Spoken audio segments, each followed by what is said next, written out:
everyone, welcome to another Rick's Picks. Today I'm going to be doing my review of the Masters of the Universe Origin figures, the Skeletal Warriors. So what I'm going to do is I'm going to take a look at them in packaging, then I'm going to take a look at their weapons and special play features, and I'm going to give you my thoughts on them. Also this week I'm going to be doing my review of the Diabolical Snake Invasion box set. So take a look at that as well. And if you like either of these videos, go ahead and hit that thumbs up and that subscribe button. They're small clicks for you, but really help this channel grow. So without any further ado, let's get to the review.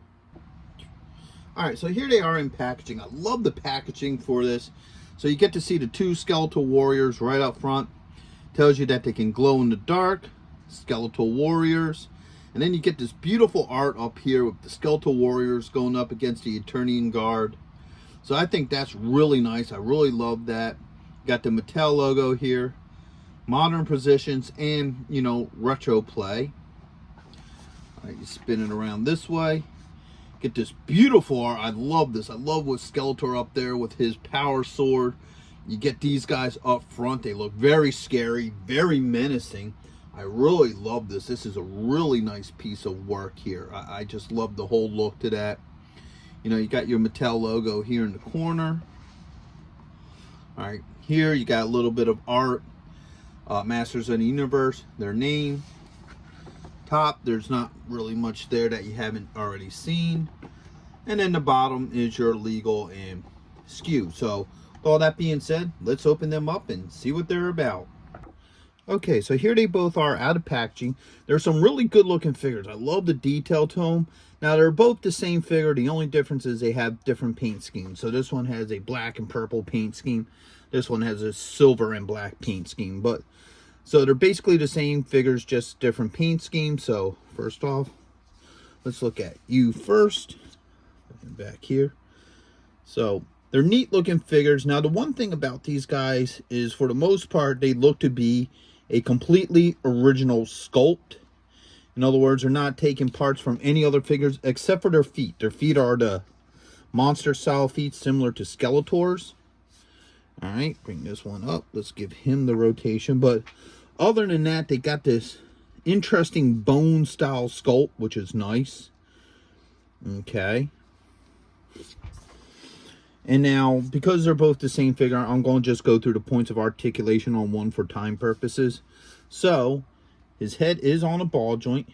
You got a shoulder joint, an elbow joint, and a wrist joint.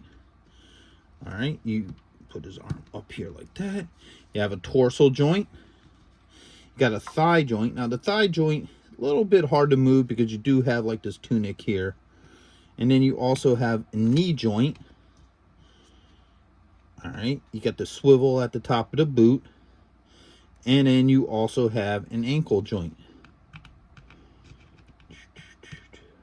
Boom, get them back on there. All right. Now these guys come with a boatload of weapons, okay? So, boop, get on there.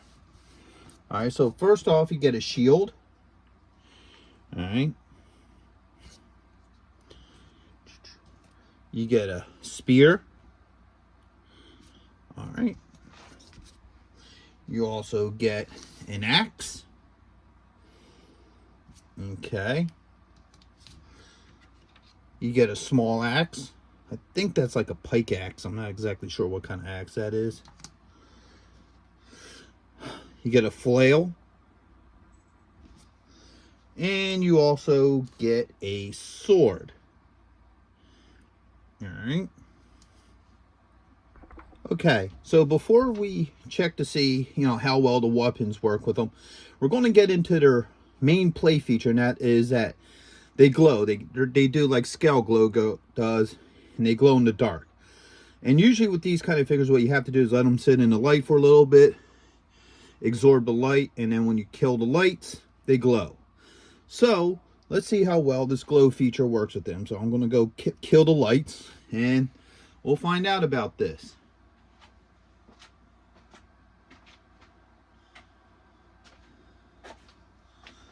All right, so as you can see, they glow really well. Here, let's bring him up. They look really cool.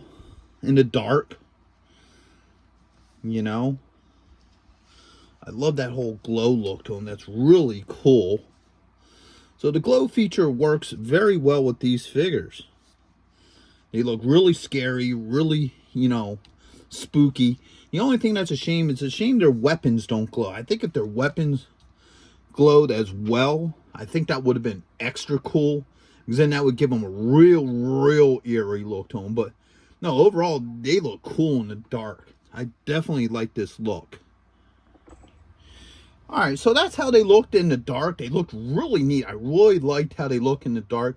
Like I said, I think what would have been really cool if some of their weapons would glow too. Then that would just give them that eerie look in the dark. But, you know, that's some small pet peeve. I still think it's a cool play feature. So let's start looking at some of these weapons on these guys. So let's start with the shield. Alright, we're going to put this on him. Alright, work it in there. Oops. Now,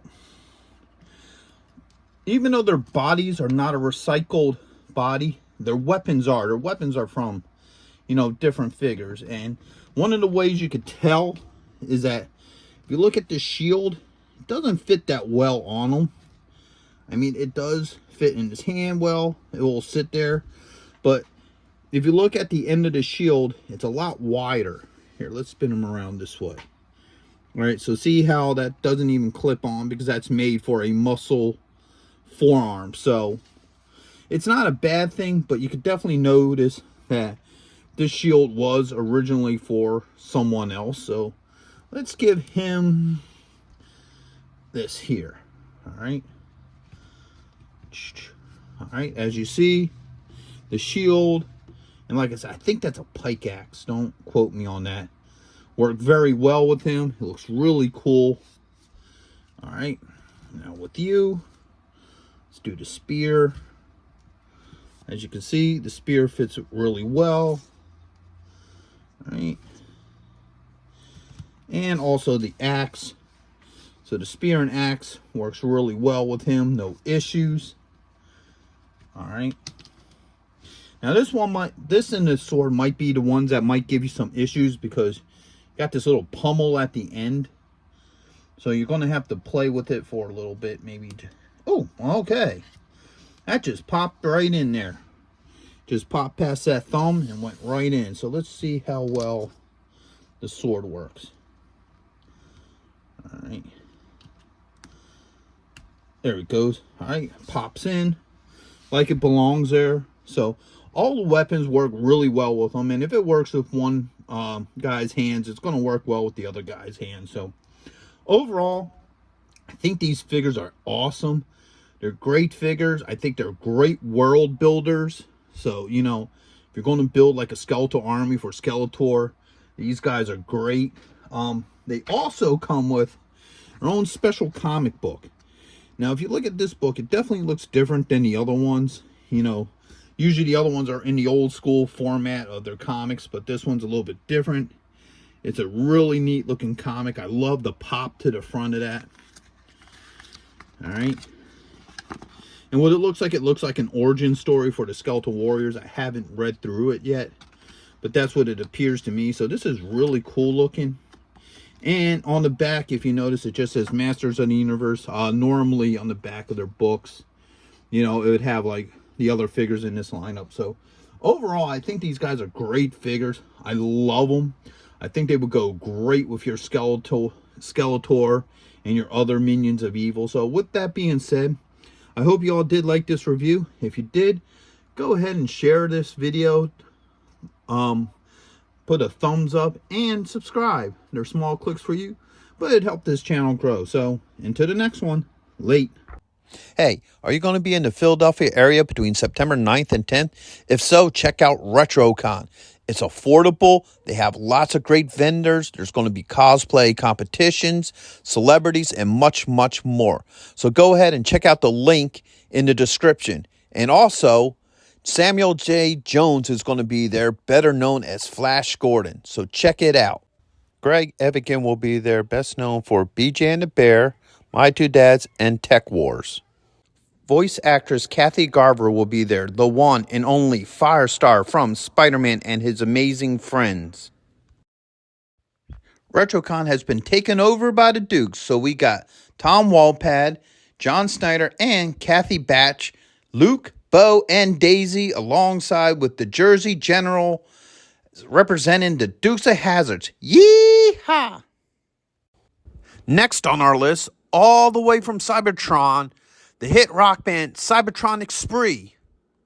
And check this out, the rare Hasbro Proton Pack as a raffle prize. Now you can't beat that.